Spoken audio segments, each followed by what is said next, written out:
Hello and welcome to the Casual Carper YouTube channel. Today I am having a very quick chat with Phil, who earlier this week was at Monument 2 and managed to have probably the best session of his life, probably the session that all us carpers dream of. So Phil's just going to talk us through a bit about the session, what he caught, and a few little bits about that and the story of his amazing day. So hi Phil. Hi Simon, thanks for having me on. Yep, no problem at all. So to start with, I just want to do a little disclaimer. Monument 2 is RH Fisheries. If there's any talk about baiting up, you have to use RH Fisheries boilies and particles. They're the only thing allowed on the water, but you are allowed your own hook baits. Phil was fishing along with his mate Kieran with some yellow casual carper solid caramel wafters, which were made particularly for Kieran initially to fish at RH Fisheries. So when he refers to the hook bait, that's then. But any other talk about bait is RH Fisheries bait because you have to use that. Okay, so to start with, you went on a session as soon as the fisheries opened after lockdown. Correct, Simon. To be honest, the session was actually booked in January. I do try and get on a couple of times a year where I try and book a back-to-back session. So really, it was luck that the fishery opened up on the first day, really. That is very fortunate. I was going to ask how did you manage to get the first session on Monument? Yeah, it literally opened up the day of a session that I'd actually booked in January. So, I think the stars were aligning from the very, very start before me realising it, to be fair. Yes. That sounds like it. So the first session, were you on Monument 2? Did you back-to-back on the same pegs? Yes, I did on this occasion. I do try to. If the fishery isn't full, but obviously, as you can appreciate, coming out of lockdown, there's obviously every peg is taken, and obviously it's going to be for some time, I think. If there's an option to move, I feel like I'm not on the fish. I have done in previous years, but obviously speak to the fishery. As long as obviously I'm not encroaching on anybody, and I want to move obviously for the second session, I have done. But on this instance, I decided to stay put where I was. Yes. Great. Do you mind telling us what peg you were on? Yeah, sure. I was on peg 2 on Monument 2. Yeah. Peg 2, Monument 2. So the first session, safe to say, went pretty well. Talk us through. I believe you landed a new the first of 3 PBs on that session. Yeah, correct, Simon. The session did go pretty well. To be honest, I arrived at the lake. I left a little bit late. I thought I'd let everyone get the rush out of the way because it was going to be a whole new way with the COVID things, getting everyone in the gate and what have you. So yeah, I probably arrived about an hour after everybody else. I knew where I was fishing. I kind of got the rods pre-wrapped up because obviously I pretty much know the spots before I left, just so I can be efficient really when I'm there, save time. Obviously, I arrived on my swim, baits on, and as I always do, just cast out little tea bags, as in like little PVA bags of pellets, obviously RH Fisheries pellets, obviously with your rafters, and that's generally my go-to start, because the last thing I really want to do is just rock up and fill it in from the get-go, because that's not the way. So it was just a case, normal business as usual, turn up, get the rods in, and kind of try and build on things from there. Really kind of get a picture of what's going to happen. Yeah. So you're arriving at the lake a little bit later than everybody else. So everybody else has been probably spawned the life out of a few spots. Yeah, you're just going with PVA pellets with a little wafter on just as a start, nice and keeping your area nice and quiet. Effectively.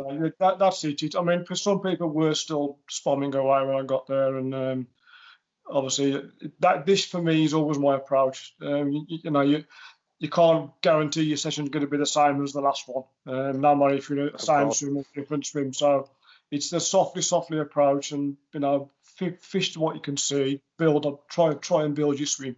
And that's really my approach, really. So that's kind of what I did. Start off. That's very interesting, because I know a lot of people, the first thing you do when you arrive at a big commercial like that, you know there's a lot of fish, is put a lot of bait out, put something over the top of that bait. So that's very interesting. And was it that technique that landed you the first PB? In so many words, yes. I did. I know you don't want to get. Sorry, I know you don't want to go into too specifics, but it wasn't a change of tactics to spomming or anything. Is all I mean. No, I did. I generally my rule is, spend the first part of the morning, like I said, cast out a few, obviously, just rigs with the bags. Watch the water, use your eyes, watch what other people are doing, see where fish are reacting around the lake, and just work from there. And then normally what I would do is midday, in the height of the day, that's when I'd probably think about introducing a little bit of bait if I've had no action. But I'm talking a little bit about, I'd never go, emptying a bucket or things like that, because you can't fetch it out once you've put it in. So it's just a build. It's just a build, and build on what's happening in front of you, really. That's probably one of the biggest tips that I could give. Use your eyes, build on what's in front of you. So that's pretty much what I did. It was business as usual. I did nick a fish first, obviously the first morning. I think it was a little 14-pound mirror. So it was something to build on. But one fish is just, one fish is luck. Two is that's when you think, I'm doing something right. It's not just a passing fish and you caught it by accident or whatever, really. I'm looking to build on a session. I'm there for 4 days. I want to know. I'm looking to build a plan. So it was business as usual. I nicked a fish, and then it was quite evident. Obviously the conditions, but it was warm, it was bright. Pressure was, I think, around 1,024, something like that. So pressures were up. So I decided midday. I'd had a couple of fish. I'd had a fish, about 14 pounds, and then it seemed to be like it was going to be a morning bite time. It was nothing else really happened. So I took the decision in the afternoon to obviously redo rigs, and then I introduced probably 3 or 4. I only use a medium spom on there. I can just, for some reason, I can be more accurate with a medium spom than I can with a larger one. So I just put 4 to 6 medium spoms over each rod. Now each rod are not fished a million miles away from each other, kind of both on the same feature or around the same feature. But at this point, I'm just trying to find out where they want to be on that feature and where the fish are prepared to feed. And then on that, I think it was obviously getting into that evening and later in that afternoon. Obviously, it was quite evident that the fish were held up in the middle of the lake and they seemed to be feeding on a hatch. So obviously, in that situation, you would think to yourself, well, I need to be putting the zig on, but obviously, RH fisheries don't obviously promote zigs on their water, so which is absolutely fine. I totally respect that. But obviously, reading the situation, that in an ideal situation, that's what you would do. Wasn't possible, so I just basically carried on as I was doing. There wasn't really much else I could do. I did nick a second fish on that afternoon. I think it was a little bit bigger, 21 pound. But again, the bites were few and far between, and it was quite evident that with the conditions being the way they were, it looked like it was possibly going to be first thing in the morning, last thing at night, where you got an hour in the morning, a couple of hours on the evening. And that was pretty much the first day over with. It had been warm. Not really. I don't think anything had really come off. I know Kieran had a fish, and he was down the other end of the lake. I did see the one. Kieran did send me that one over. Yeah, he did. He did have a fish. So obviously that was pretty much the first day. A couple of fish. Nondescript, general first day. Nothing to prepare you for the next 3 days. No, not really. It was quite evident, like I say, the fish were on the hatch, and there was nothing that I could do. Once fish get on naturals or a hatch, there's nothing you could do apart from try and sneak a zig in between them and try and fill one. And that was the case, really. if I was going to nick a fish from my spot, it would have been nicking a fish. So it was basically kind of head down, see in the evening, and kind of prepare for the next morning. Really get some rigs tied up, make sure I'm ready for bite time, the following morning. That's good. That's key, really. You've got to be ready for if the fish are going to turn up, and they'll be prepared, to feed. You want to try and capitalise on those, just like in the winter, really. You've got to capitalise on those short spells of feeding action, especially when it's bright and sunny and the fish aren't really having it, which was the case. The following morning, obviously came around, and I did nick another fish, but that one I lost to a hook pull at the net. The fish, the fish was on the surface, and it was literally, I'd got Bobby in the swimming with one of the fishing managers, and it was just about to go over the net corner, and it's one of those ones where the up pulls and the fish just glides away back into the deep. Oh. So that one stung a little bit, but again, it's one of those, isn't it? So that's why we call it fishing, not catching. I suppose it's Absolutely. The fish won that one. So I looked at the rig and everything, and the hook was still short, the rig was still was banging. It must have just not been the perfect hook hold, unfortunately, and that's the way it goes. That's the way it goes. Happens sometimes, doesn't it? It does, Matt. Yeah, it does. So but again, yes, a little bit dejected, but wrap up, fresh bite, bag, away we go. And then it was quiet. It was quite quiet.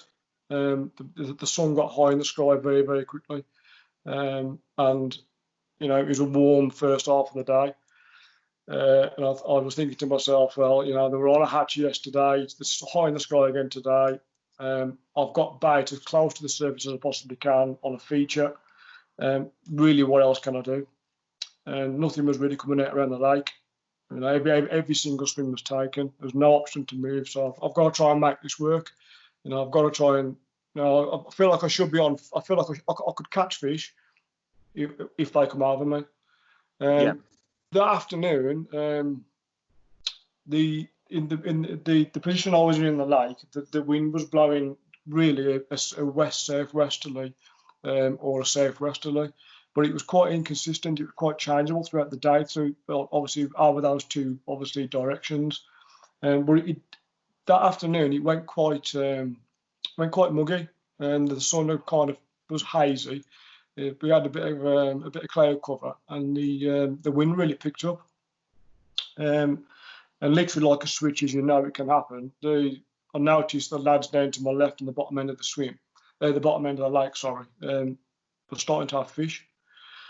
The odd fish was coming off literally within a period of 40 minutes, 45 minutes. That's a quick switch. It really got windy. But I was on the back of the wind.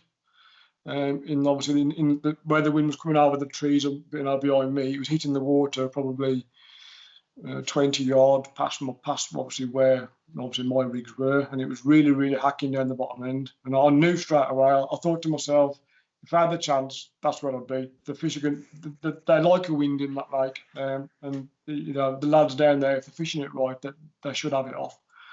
A few fish were caught. I think there was about in that era. I think there was about 3-4 fish coming off. Obviously various swims. About 3 fish, I think. Two different anglers. So me knowing the topography of the lake down that end of so I decided to make a small change to what I was doing. This change, I believe, was the key moment that changed my session round. I just made I had changed the rig because, like I said, primarily my go-to rig is obviously an IQD, which obviously we'll go into. But after that hook pull, I changed it to obviously another pattern. But obviously, I was still gone all day with very, very little action, and like I said, so I decided to make this change on the conditions that obviously were presenting themselves, obviously with the wind and that. And literally 20 minutes after I'd made this small change, I was away. I was away with the fish, and that one I think went again another low 20, about 22 pounds. I think that one was. So I thought, right, I've made this change. I've sat here, getting on for into bite time. It was looking like about 5:30 was bite time, and obviously I'd had this fish within 20 minutes of making this change. So I decided to obviously put the rig out, and something I wouldn't normally do, but I hadn't got any signs of fish feeding on me in gusto, because I'd obviously been nicking one fish at this point. Yeah. I put one spawn over this. I'd moved the position of this rod ever so slightly, and then I decided to follow it down with a spawn straight away. But obviously and then literally, you're looking at probably a further 30 minutes went by, is when it went again. And this was when I had a fish called the Doctor at £35.12. Obviously, at that point, the session was then my first PB of the session. And that was a cracking fish. I'll put the picture up for those people watching on YouTube. That's it's a great photo, and that is a fish to be proud of at 35 pounds. An absolute cracker. Epic. I mean, to go from nicking 14s and 20s, and then all of a sudden you bang into one of the 18 in the lake. It was it was elation all around, to be honest. And I felt like I'd done two fish during bite time, and this change now was, this was something I was starting to unlock the swim, obviously for that session. But unfortunately, obviously on the second day, if you're doing a back-to-back session, you have to give your rods in on the monument at the office, and you get them back obviously the following morning on when the office opens. Yeah. So obviously I'd made this change. I'd had this overnight, doesn't it? Yeah, that's right. I'd had these two fish, and then I've got to give my rods in. So I was like, I was a bit gutted, to be fair, but that's the rules, and I'm no stranger to obviously that in there. And but obviously eagerly, all I wanted was the morning to come. I wanted that bite time to come round and see if this change and what I'd made was, if this was going to continue. So obviously during that evening, I'll as I always. Just a quick question on that. Did you put some more bait in before you handed your rods in? Yeah, this is what I was about to say. Obviously. I'm sorry. Yeah, no, you're all right, buddy. I'm just going on, really. So much happened, to be fair. It happened very, very. It's a bit of a blur, Simon, but I'm just trying to recall the best I can. Yeah, basically, I waited for bite time to go. I'd given my rods in. I'd already pre-wrapped them up before they went into the office. So obviously, when I got them back in the morning, I was good to go. Quick, like get them out there. And then I waited, I waited for what I believed to be bite time to go, and then in obviously late evening, into getting on for knocking midnight, I decided to put a little bit of bait in over this obviously new little area that I'd made this change to. Left the other rod the same. I hadn't changed that one at all, because it was that rod, to be fair, that I thought would have gone in previous sessions. That spot, that rod in that swim's been the one. This new change I've done, this was new to me. It was just acting on the conditions at the time. So obviously I put a little bit of bait in, but again, I think I put 6 medium spawns out there. Now obviously, it's not. I'm not trying to feed the fish. I'm just trying to put some in there to give them to try and draw them in. Very, very small items, which obviously I'll go into obviously when we discuss that, and that's what I did. So obviously did that, watched the water. Wasn't really I saw and heard fish crashing in the night. Didn't really get any sleep that night at all. Just eagerly wanting my rods back. So I was on the office, straight before they opened, got my rods back, got back to me as fast as I possibly could. Rigs were already tied and good to go. Literally clipped them on, cast them out straight away. And again, rods were probably more in the water very, very, very, very long at all, and I was away with another fish. So this is just to confirm anybody listening. Monument fisheries, if you go back to back, it's a 36-hour session.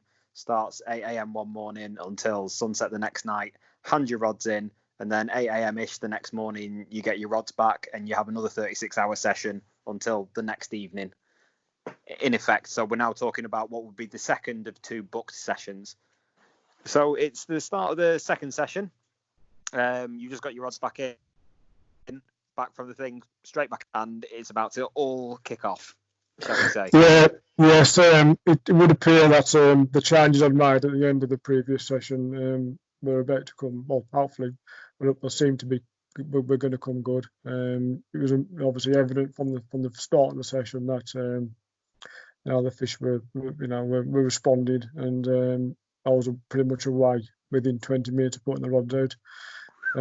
Again, another 20 pounder, mid to low 20. But again, progress. So it's our protocol as usual.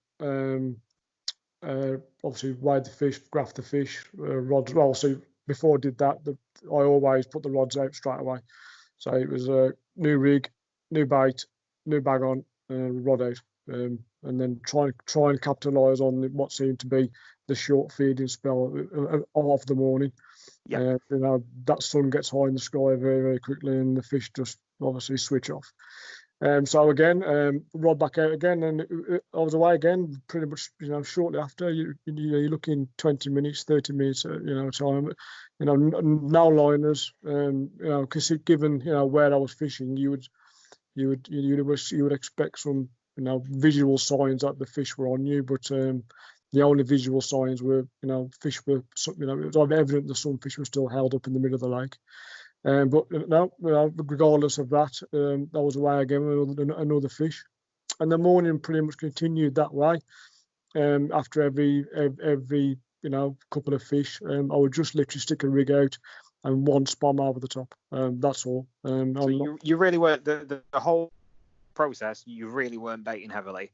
There was no major heavy baiting strategy. That's interesting because, as I say, most people's go-to is to put a load of spoms out, and because there's a lot of big fish. But that's interesting. That was your strategy. Clearly, it worked.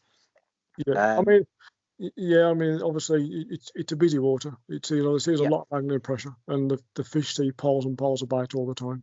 So I'm literally just the way the session's panning out, and with obviously the short feeding spells, I'm just fishing for a couple of bites at a time, and then try and get those couple of bites, introduce a little bit of bait, and then try and get another couple of bites until that feeding spell lapses, and then that way you feel like you've drawn the most from that feeding spell, and then all you can do then is be prepared for the next feeding spell. Sit on your hands, don't get bored, don't pick up your spod rod and start filling it in with bait thinking you're going to draw the fish in. There's bait there. In the day, you've put bait in, unless you've got fish rolling over you, and you think to yourself, I've probably been cleaned out there. In my opinion, there's no need to introduce any further bait. And if you've got fish rolling over you and you're not being picked up, then maybe there's something wrong with your rig. It's landed funny. So obviously redo your rig, and then add 1 or 2 more spoms. But no, that's not my approach, and it's kind of never really been my approach. In the early days of fishing the water, obviously you go on like, big fish, they're going to eat everything, they've got to fill it in, bring a bin's worth of food, obviously buy a bin's worth of food and fill it in and just make a feature of bait, and you quickly learn. And obviously, I'm not saying it doesn't work, and but obviously this is what works for me, and this is my approach and the way that I like to do it. I feel like it works. And like I say, the feeding spells were short. It was like fishing in winter really, but obviously with obviously introducing a little bit of bait, and you just got to capitalise on those short feeding spells. So day one carried on. You've had a few 20s on the bank in the morning. Yeah, and again, throughout the day it was quiet. It was quite quiet, so it was just a case of sitting on my hands. It was another nice sunny day, wasn't it? It was. It was very, very warm. And then that really, it was just a case of being ready for the next bite time, really. So obviously get the rigs ready, I'd obviously done a little bit of bait in my bucket ready. Obviously prepared some spod mix that I was using, which I'll go in with you, and then be ready. And that's all I did really. And I was sitting in my swim with Kieran, obviously adhering to social distancing, and I was looking at my watch, and obviously the evening I'd made the change, it was 5:30, and that obviously it started. And obviously the night I had to give my rods on the first session. Yeah. And at 5:30, I was looking at my watch, and 5:30 came, and Kieran will bear witness to this. And literally looked at my watch, said to Kieran, "It's 5:30. Is it going to kick off?" 5:31. I was away. It started again. Literally into the evening for a couple of hours. Again nicking fish. I had a couple again. I had a 19-pounder and a 23-pounder, and I had a little what we call Rob Super Freaks, which are obviously his stockies that have got stupid looking frames on them. Short little dumpy things, aren't they? Look like miniature 30s and 40s. So I had one of those, and that pretty much continued into the evening. And then obviously as it had done before, the feeding spell slows off, and then on the monument normally it's not really known to do night bites into the evening. Yes, obviously up till midnight, but very, I mean, of all the sessions that I've done on there, I could pick a handful that I've had to get out of bed, in the middle of the night, and obviously get to the rods. But on this night, it happened. It did happen. 20 past 2 in the morning. I was away. Didn't expect it at all. I was out in my swim, in my boxer shorts, no glasses on, no head torch. Couldn't see a thing. And unfortunately, I suffered a cut off.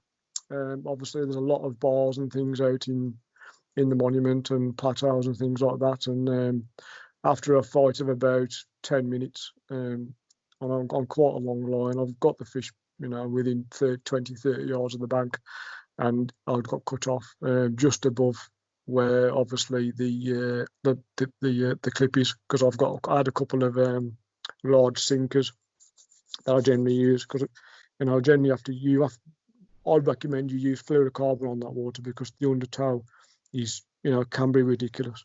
So I've got a couple of. That's interesting. Yeah, it is. It can be ridiculous. So I've got a couple of sinkers, and obviously the line was just you can see the way to grate it over a bar, and it had got all the clay on it.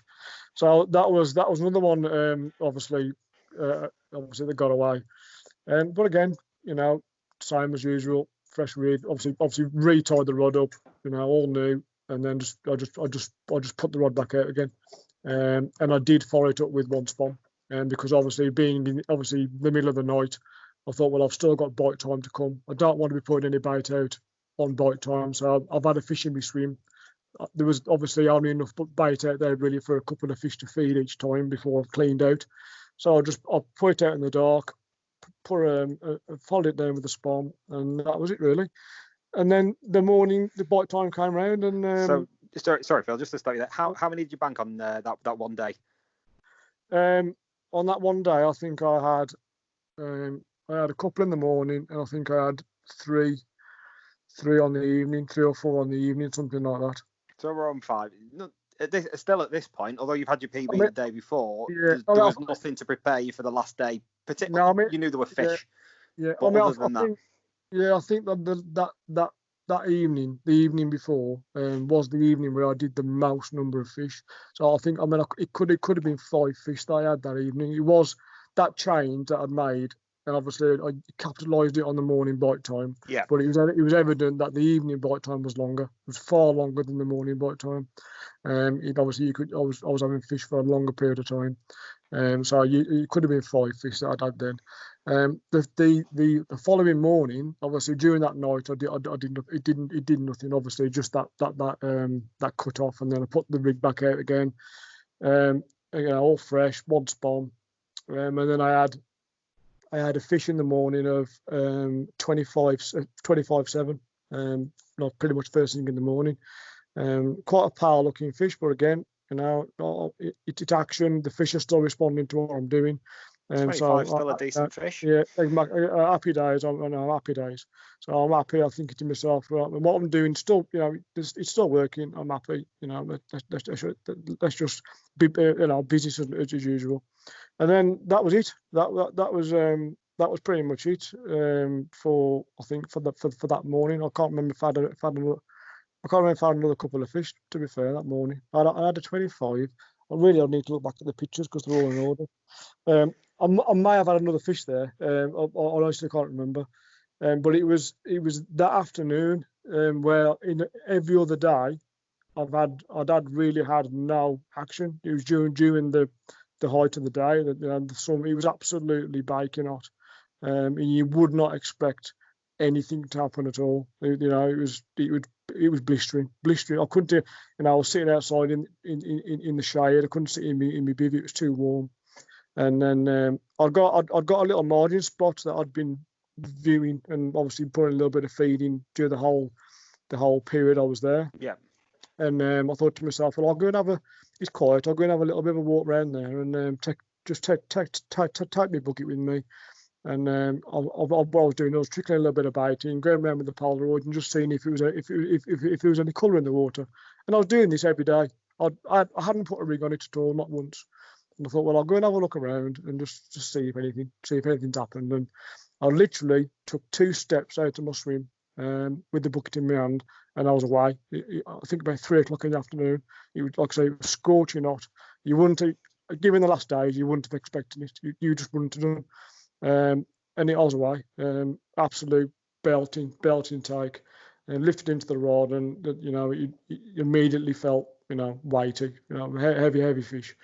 Didn't take a this lot. was bigger than so you've had a fish monument for about 5 years, and even in this session you've had a fair whack of 20s. So this one, you knew it was something bigger almost instantly. Obviously, I've had fish to 30, 31 too, obviously in previous sessions, and loads of high 20s and things like that. So to be honest with you, I lifted into the rod, and I just felt like I was kind of hung up on the back of a bar or something like that, until the fish got the fish starting to move, and it started to kite.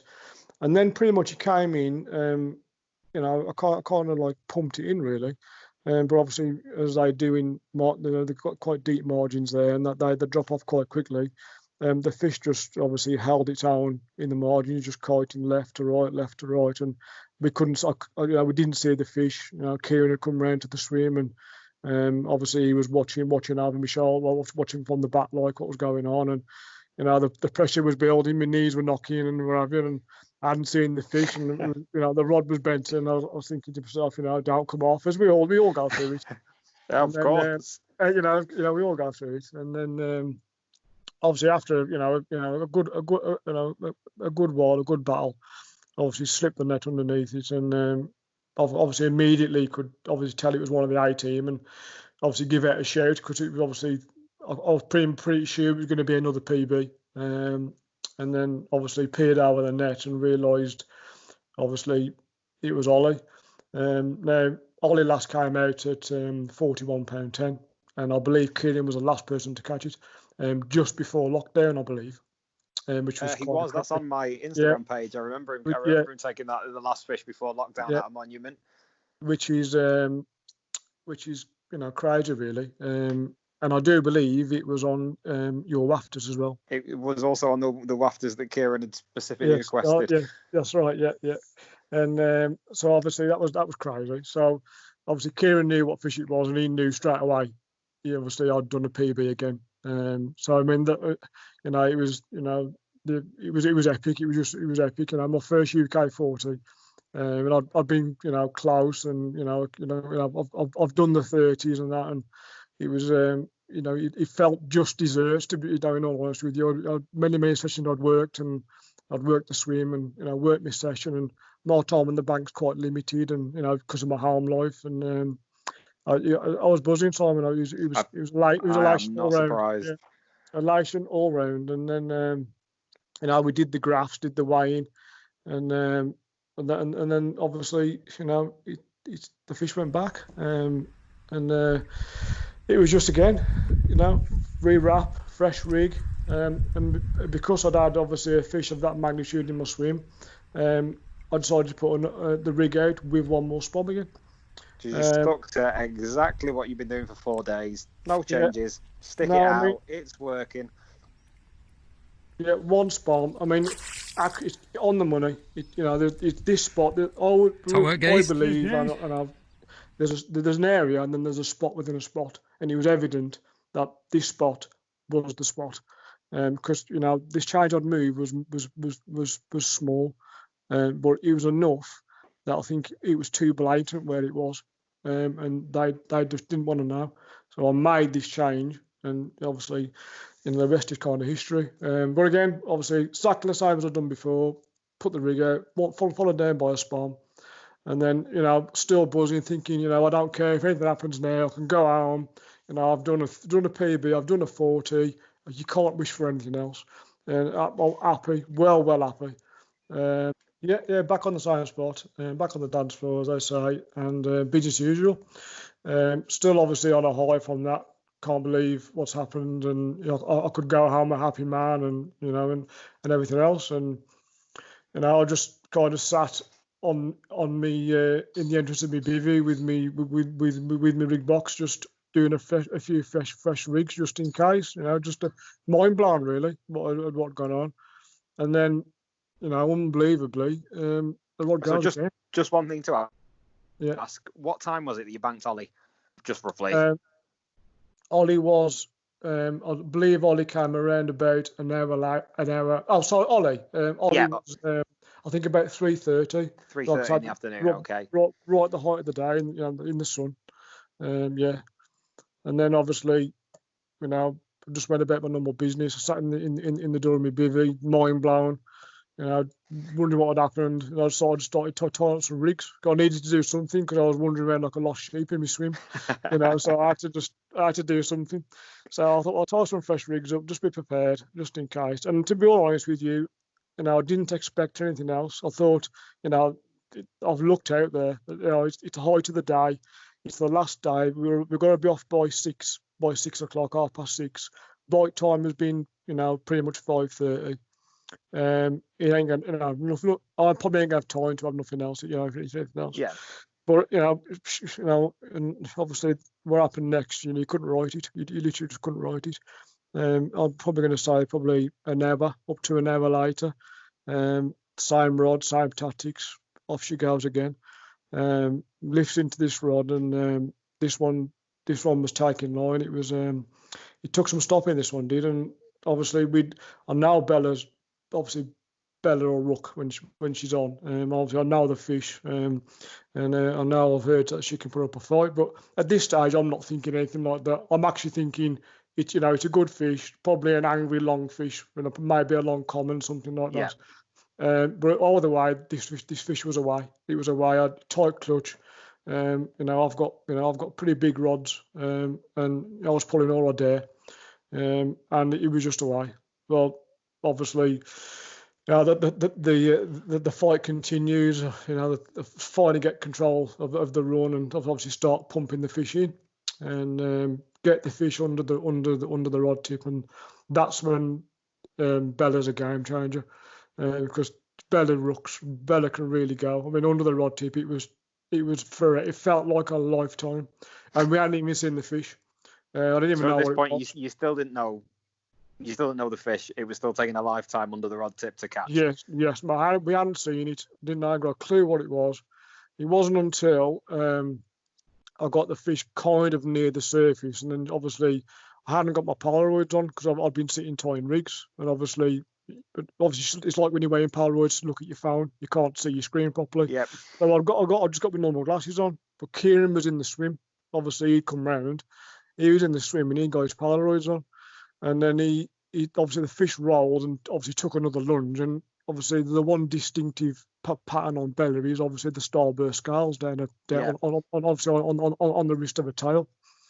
And Kieran was like, "No, you haven't, no way."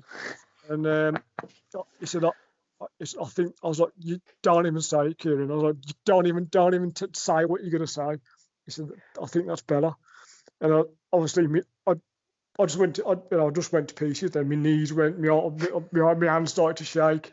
You you couldn't write it. You couldn't write what was happening, and I was just madness.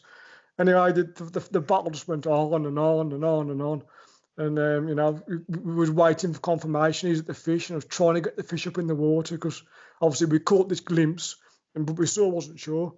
And then obviously when she come up, and then obviously Kieran, at this point, Kieran was in the lake in his pants with the net in his hand, obviously waiting to the net, obviously just in case. He was like, no risks, we're having this. And then that was it, mate.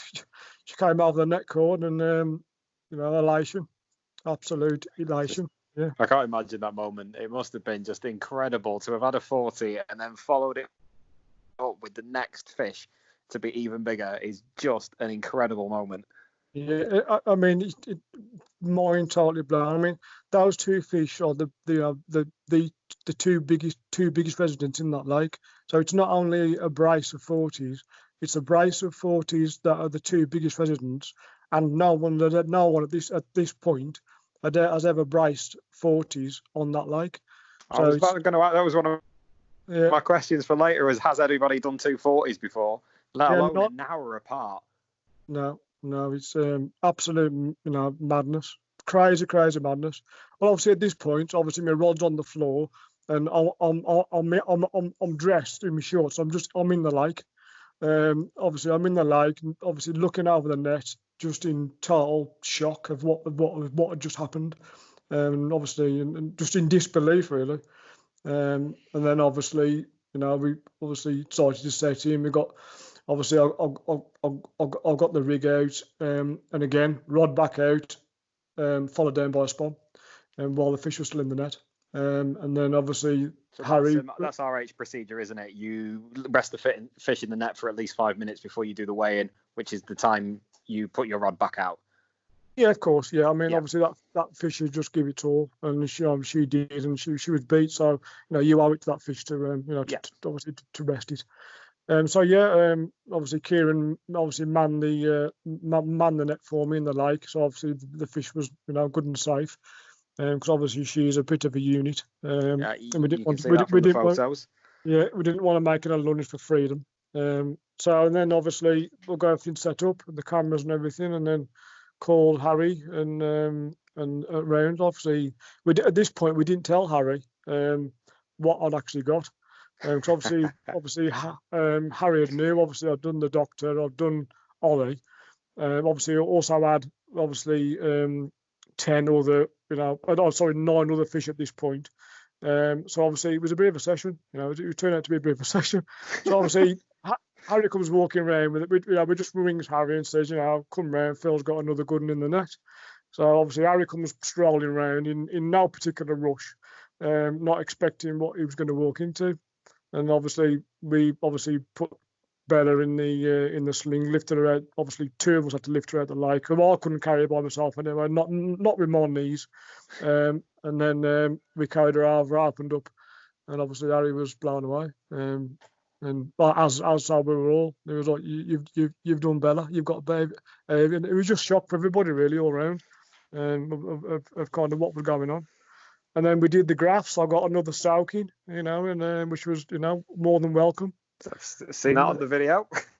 Yeah. I'm still waiting for some of the images to come through, because obviously that took a lot on different, obviously digital cameras, and they got some video snippings of me getting a soaking, and there's one of Kieran giving me a good slow pour of a bucket over my head, and then they're going to make good pictures. Obviously the water obviously cascading, and then obviously we got in the lake, which obviously the pictures that you've seen on obviously social media of us in the lake with the fish. And that fish is incredible. I know Ollie's 41, which is much more of a dumpy thing, but Bella's just an absolute unit.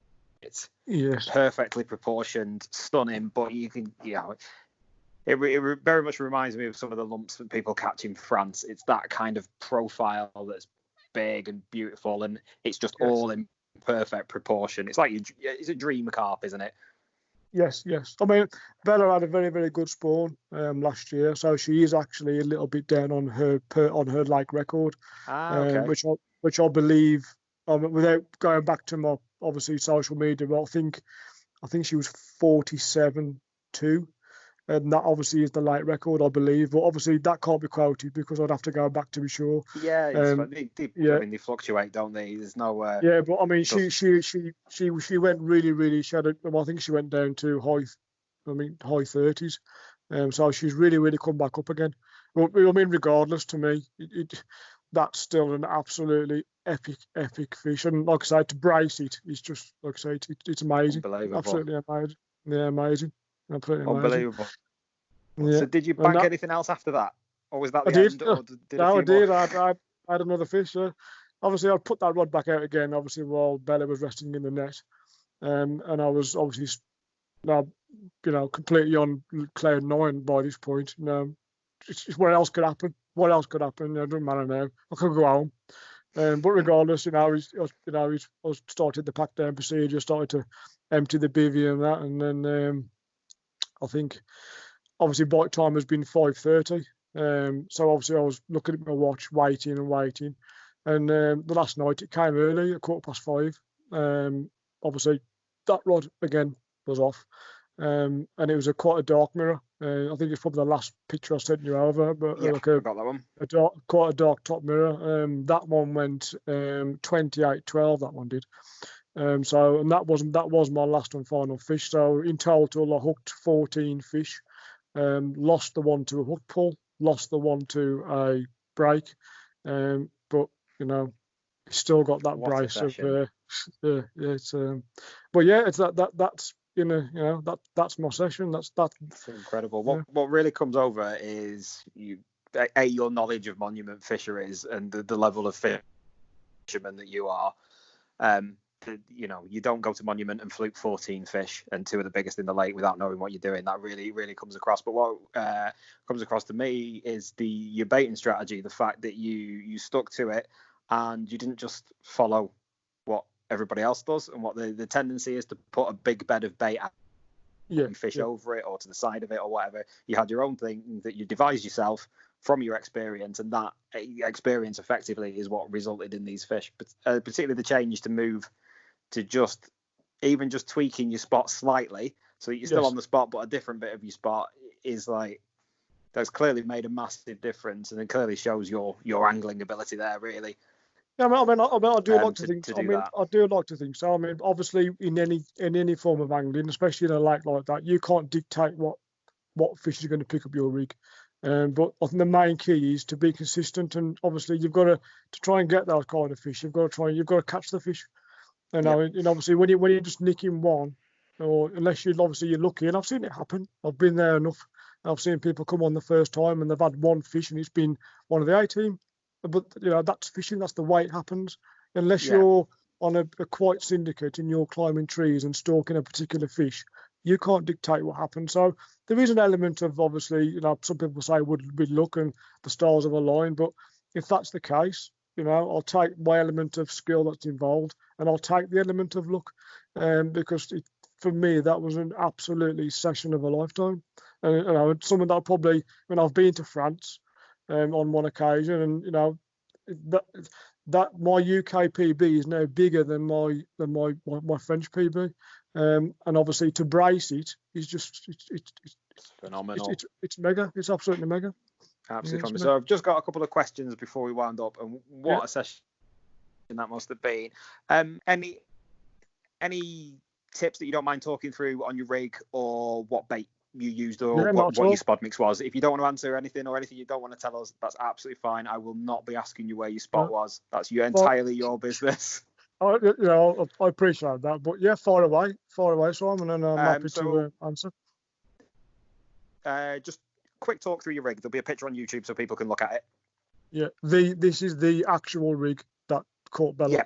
And bait and all, it's as it was when it came out of bed, out of Bella's bottom lip. The first thing I noticed was you've trimmed you after. Yes. Is that something that you would do regularly, or was this a one-off? In this fishing situation, the way I was fishing, over the way I prepared my bait, it is something I will always do, and generally something I've learned since fishing the fishery. In all fairness, it's a little bit less blatant, and it has a lot to do with. It's a lot to do with obviously what I'm presenting the bait over, obviously which we'll go into. But yeah, it's generally now something that it's very, very rare I'll stick just out the packet or out the tub boilie out or hook bait or wherever. Yeah. That's interesting. So what do you do for your spod mix, or that you're happy to tell us for your spod mix? Because obviously this is RH Fisheries. You have to buy there. You hook bait one of my yellow wafters, but you have to buy there and make your own spod mixes on the bank while you're there. Yeah. Basically, as you've said, it's all RH Fisheries feed mix. So obviously their particle, their boilies, and to be all honest, Simon, it's quality stuff. It smells right, it feels right, it looks right, and it's got, and I know Rob, and obviously I know the boys down there, and obviously I don't know what goes in because obviously it's a family secret, but I know it's going to be all top quality ingredients. Yeah. And so obviously for my particular choice, I went with the Simply Red boilie, obviously their Simply Red boilie. I used their maize and their hemp, and a spattering of their house pellet, and that is it. There's nothing more, nothing less. No liquids over the top. No, nothing else like that. No, as it is, and then I just roughly put it through a crusher. So you crush your mix up, lightly crush the mix. Yeah, so it's not all round boilies in the water.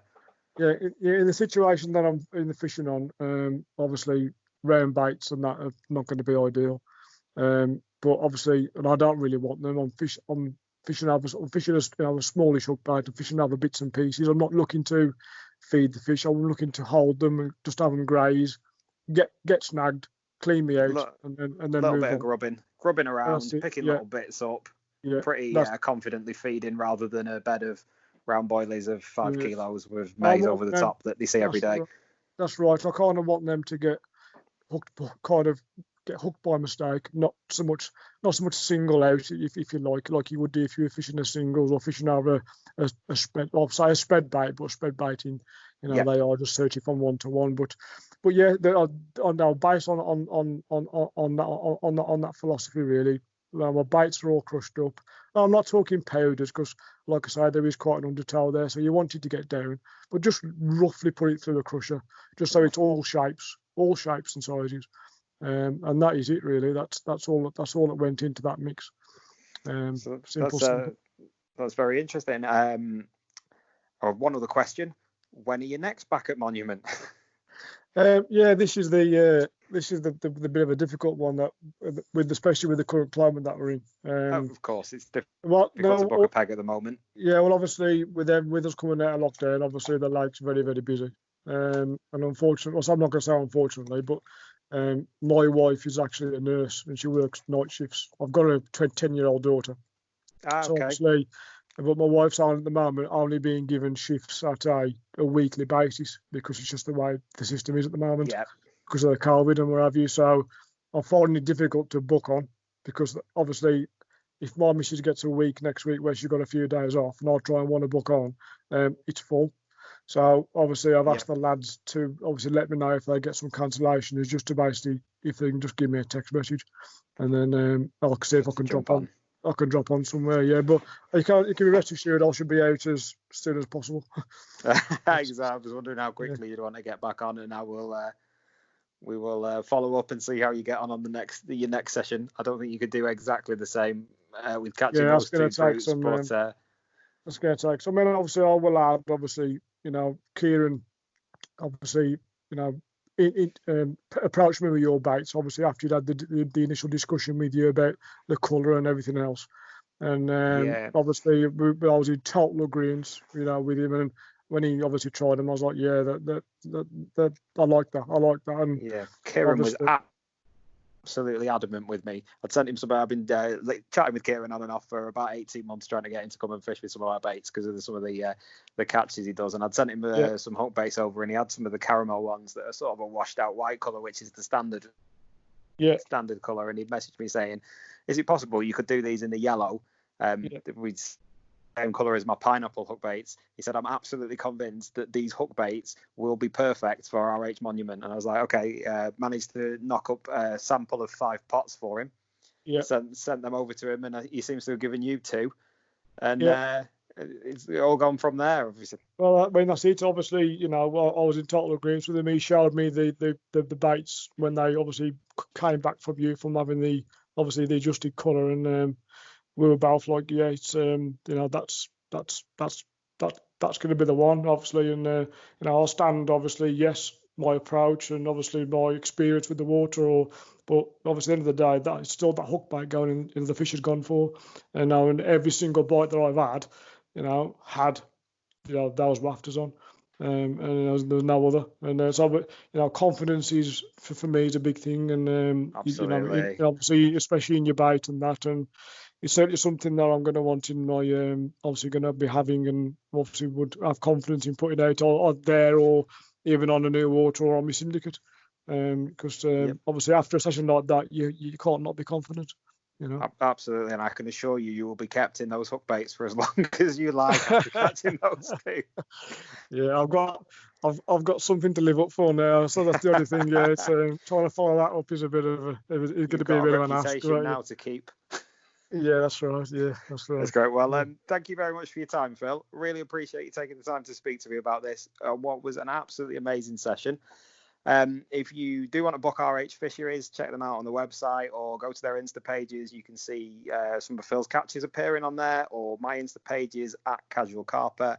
If you are looking for a peg and it's busy and they haven't texted Phil, they do post on their Insta stories when they have a peg available one morning. I noticed this morning that one was available. It pops up about 8:30 to say, yeah, peg 16. Yeah, there you go. So keep an eye on their Insta pages. If you want to try and get on short notice, there is a small chance if you can't book in advance. But thank you very much for your time, Phil. That is awesome. My pleasure. Thank you very much. I'm just going to stop the